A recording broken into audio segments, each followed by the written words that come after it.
Caroline Albertini roule depuis 2 mois en Jeep Avenger électrique, une première pour cette infirmière libérale qui a très vite perçu les avantages offerts.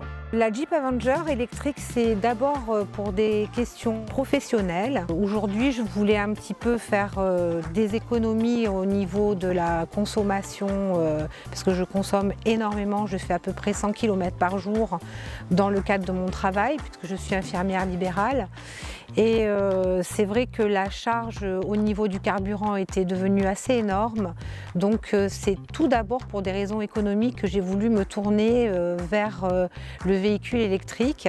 Le véhicule électrique pour des raisons économiques, mais pas seulement. Je cherchais un modèle quand même un peu féminin, je cherchais quand même quelque chose d'esthétique et puis quelque chose aussi de pratique pour mon métier, c'est-à-dire une voiture confortable, maniable, avec un coffre quand même avec une belle capacité parce que je transporte pas mal de matériel. Dans la famille, nous avons eu un Wrangler qui est devenu collection, qui était magnifique et c'est vrai que j'avais un petit coup de cœur pour la marque.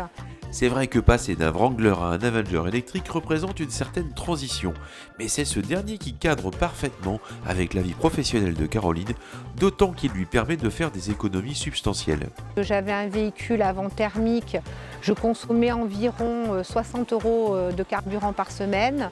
Et là, j'ai chiffré, depuis que j'ai mon véhicule électrique, l'Avenger, c'est à peu près une consommation de 70 € d'électricité par mois. 60 € d'essence par semaine contre 70 € d'électricité par mois, la différence est impressionnante, tout comme le choix malin d'opter pour une LOA, comme nous l'explique Caroline.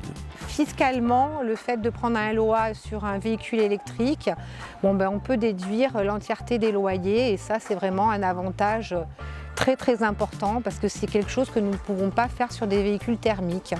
Mais la liste des avantages ne s'arrête pas là, puisque Caroline est aussi conquise par la conduite de son Avenger électrique. C'est vrai que quand je l'ai essayé chez le concessionnaire, j'étais un petit peu sceptique, j'avoue, parce que j'avais l'habitude d'une conduite un peu plus dure. En fait, quand je l'ai eu, j'ai vraiment été très agréablement surprise, parce que c'est vrai que c'est un véhicule déjà qui ne fait pas de bruit. Alors ça, c'est un peu surprenant au départ, parce que je me suis souvent demandé s'il était en route ou pas. Mais à vrai dire, c'est quand même un très grand confort, parce que je passe de nombreuses heures dans mon véhicule et c'est vrai que le fait d'entendre aucun bruit, du coup on n'est pas du tout parasité. Je trouve qu'on entend mieux la radio, on entend mieux l'extérieur, c'est vraiment très agréable. Après 2 mois, Caroline est même déjà en mesure de donner des conseils aux personnes qui seraient intéressées par ce genre de véhicule. Le premier conseil que je donnerais, c'est d'avoir une borne à la maison. Et après, je dirais, le deuxième conseil, je pense qu'à un moment donné, il faut se lancer, quoi. Il faut arrêter d'écouter les informations qu'on nous donne et il faut essayer. Et je pense qu'une fois qu'on l'a essayé, franchement, on est très vite convaincu par ce type de véhicule. Pour moi, le passage à l'électrique, d'abord c'est synonyme d'économie, ça c'est clair. C'est synonyme aussi de liberté parce que je pensais quand même que ça allait être beaucoup plus contraignant, mais absolument pas. Honnêtement, je passe de bons moments dans ma voiture, même si c'est beaucoup pour le travail.